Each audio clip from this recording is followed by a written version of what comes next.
Hi guys, so this time we have a new video and we are going to talk about fresh release from Eduard. So this kit was actually handed out on recent E-Day, and as you can see it's an entrance model. It copies so-called Kunkadlo.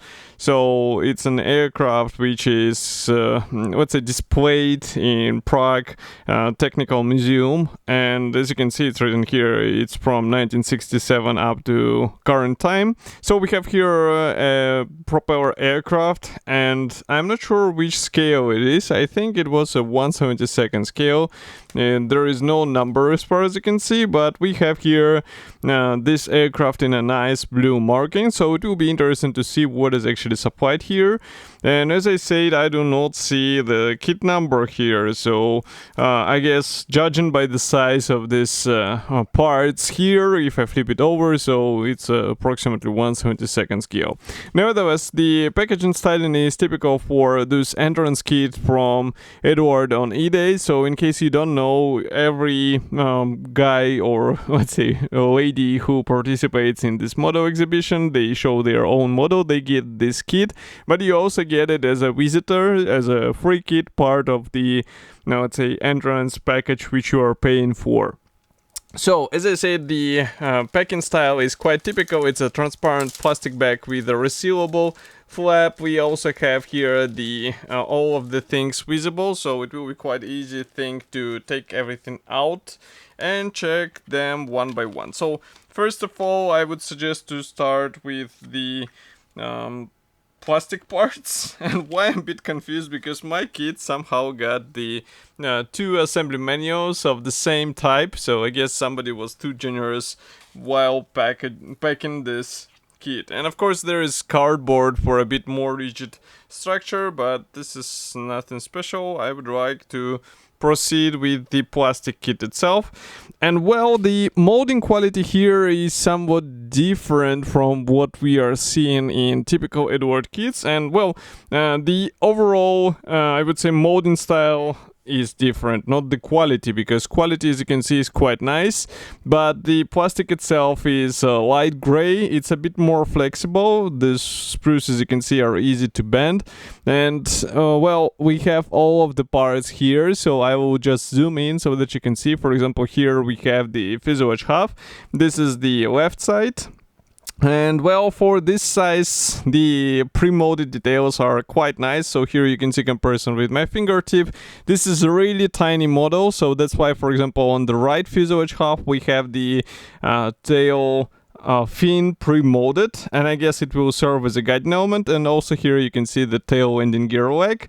Next we continue with the tail wing. As you can see, it is also a one-piece part. The same can be said about another side. And also here we have a lot of thin parts, so this will require some careful separation, because I guess it will be quite tricky to get them intact. They're quite thin. Again, here is comparison with my fingertip. Next we continue with more small parts which will go, I guess, inside the aircraft, and this is really surprising, because all of this tiny stuff, as you can see, it will require some tweezers, because otherwise it will be really tricky to get it into the right spot. Here we also get the ailerons, which are pre-molded on the wing, but at least wing is a one-piece affair, so you won't have to deal with the separate halves and then trying to get them one-piece looking. Here you can check also from the opposite side, so we get all the necessary guiding elements. So all of these guiding pins, they will have to be employed, because otherwise it will be really tricky to position everything against each other. By the way, inside the cockpit we have some cockpit details, so this is something what I was not expecting, and of course it will require some careful painting in order to preserve those details. But in my opinion, this is a really great idea, which well, the cockpit will be visible on this aircraft, because this aircraft has open cockpit, so that's why it was important to preserve those details. But in case you would like to have more, we also have the decals included here. They are printed in Eduard, of course, and as you can see we have the seatbelt decals, and I guess there should be some dials for the instrument panel. Maybe they are somewhere here in form of this white decals. I'm not sure about this, to be honest, but as you can see, the printing quality is really good. I can bring it even closer, so now you can check it closer.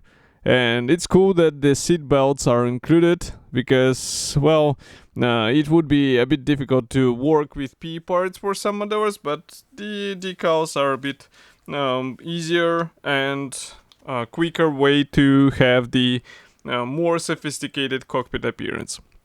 So now we should zoom out, maybe close the lenses a bit, because we are moving on to the assembly manual, the one which was also serving as a, let's say, box art for or cover for this kit. So one and only marking option, and as you can see, it's coming from Prague Technical Museum, as I said before. Next we continue with the assembly process. So here we have the parts map, and of course all of the parts will have to be used. Assembly process starts with the cockpit, so here you start with the pilot seat and cockpit floor and also control stick, and also the seat belts. As you remember, those are decals, so be ready for that. And now I'm just interested, where was the pilot seat, because it was not that easy to notice. Oh, so it was a part 18 here, and it also has some pre-molded details.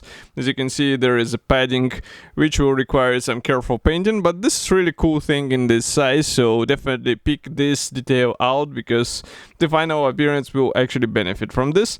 Next we continue by joining the fuselage halves together. So here exactly what I was talking about. This tail fin, it serves as a guiding element, and this is actually quite thin part which is translucent on the light, and here you can see what edges are actually working as a guiding element, so quite a smart design as usual for Eduard.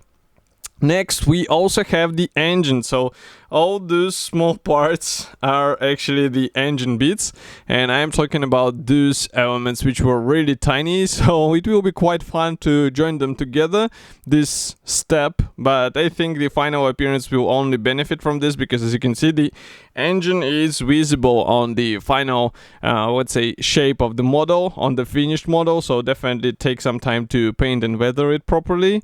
And here we continue with the one-piece wing, and those thin parts were actually the wing struts, so here they are again, just to remind you. And well, as I said, it's better to use the plastic saw in order to have the careful separation. We continue with the landing gear wheels. They are assembled out of two parts, surprisingly, so this is something what I did not notice on the first side, but if you look here, as you can see, we have the wheel rim separate from the tire, so this will definitely save you some time from unnecessary masking. And the final step is installation of the propeller. So overall, this kit looks like an interesting thing to assemble, definitely different from what we are used to see in this scale, and maybe we will see some, let's say, P parts, because as you can see here should be spoked wheels, and they are obviously not included here. It is something what can be replicated with help of 3D printing or maybe P parts.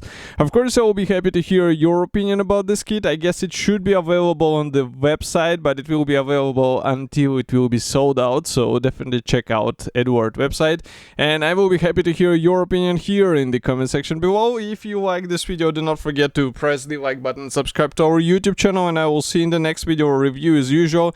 Thank you for joining me today, and bye.